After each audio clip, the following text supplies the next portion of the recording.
सभी को जैमसी की। आज हम पढ़ेंगे लूका अध्याय 16, चतुर भंडारी। फिर उसने चेलों से भी कहा, किसी धनवान का एक भंडारी था और लोगों ने उसके सामने उस पर यह दोष लगाया कि वह तेरी सारी संपत्ति उड़ाए देता है।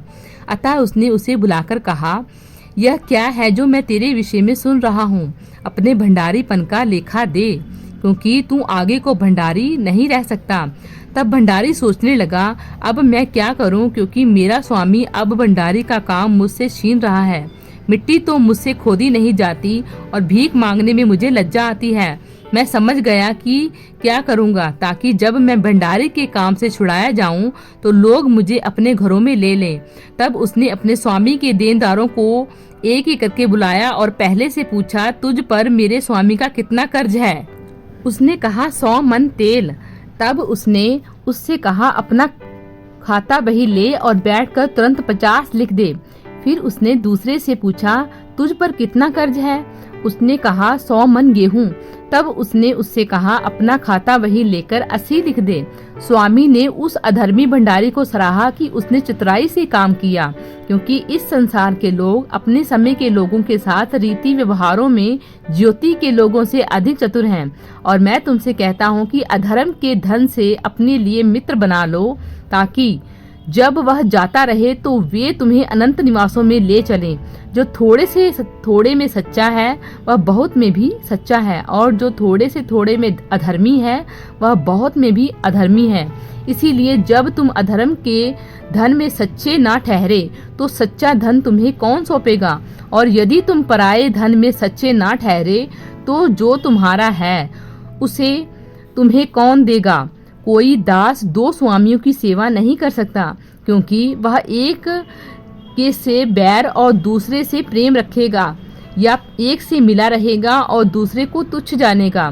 तुम परमेश्वर और धन दोनों की सेवा नहीं कर सकते। यीशु के कुछ उपदेश।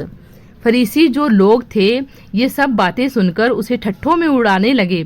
उसने उनसे कहा, तुम जो मनुष्यों के सामने अपने आप को धर्मी ठहराते हो, परंतु परमेश्वर तुम्हारे मन को जानता है, क्योंकि जो वस्तु मनुष्यों की दृष्टि में महान है वह परमेश्वर के निकट घृणित है।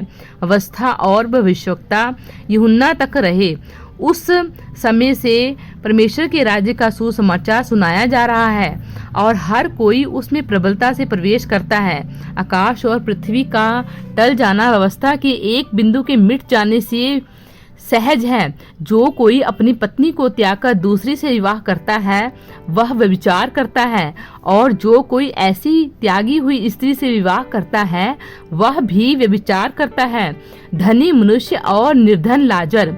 एक धनवान मनुष्य था जो बैंजनी कपड़े और मलमल पहनता और प्रतिदिन सुख विलास और धूमधाम के साथ रहता था। लाजर नाम का एक कंगाल घावों से भरा हुआ उसकी डेवड़ी पर छोड़ दिया जाता था, और वह चाहता था कि धनवान की मेज पर की जूठन से अपना पेट भरे। यहाँ तक कि कुत्ते भी आकर उसके घाव को चाटते थे। ऐसा हुआ कि वह कंगाल मर गया और सरदूतों ने उसे ले जाकर अब्राहम की गोद में पहुंचाया। तब वह धनवान भी मरा और गाड़ा गया, और अधोलोक में उसने पीड़ा में पड़े हुए अपनी आंखें उठाई और दूर से अब्राहम की गोद में लाजर को देखा। तब उसने पुकार कर कहा, हे पिता अब्राहम, मुझ पर दया करके लाजर को भेज दे, ताकि वह अपनी उंगली का सिरा पानी में भिगोकर मेरी जीभ को ठंडी करे, क्योंकि मैं इस ज्वाला में तड़प रहा हूँ। परंतु अब्राहम ने कहा, हे पुत्र, स्मरण कर कि तू अपने जीवन में अच्छी वस्तुएं ले चुका है और वे ही लाजर बुरी वस्तुएं, परंतु अब वह यहाँ शांति पा रहा है और तू तड़प रहा है। इन सब बातों को छोड़ हमारे और तुम्हारे बीच एक भारी गड्ढा ठहराया गया है कि जो यहाँ से उस पार तुम्हारे पास जाना चाहे वे ना जा सके, और ना कोई वहाँ से इस पार हमारे पास आ सके। उसने कहा, तो हे पिता, मैं तुझ से विनती करता हूँ कि तू उसे मेरे पिता के घर भेज, क्योंकि मेरे 5 भाई हैं और वह उनके सामने उन बातों की गवाही दे, ऐसा न हो कि वे भी इस पीड़ा की जगह में आएं। अब्राहम ने उससे कहा, उनके पास तो मूसा और भविष्यवक्ताओं की पुस्तकें हैं, वे उनकी सुने। उसने कहा, नहीं हे पिता अब्राहम, पर यदि कोई मरे हुओं में से उनके पास जाए तो वे मन फिराएंगे। उसने उससे कहा, जब वे मूसा और भविष्यवक्ताओं की नहीं सुनते तो यदि मरे हुओं में से कोई जी भी उठे तो भी उसकी नहीं मानेंगे। प्रभु इन वचनों द्वारा आपको बहुतायत से आशीष दे। आमीन।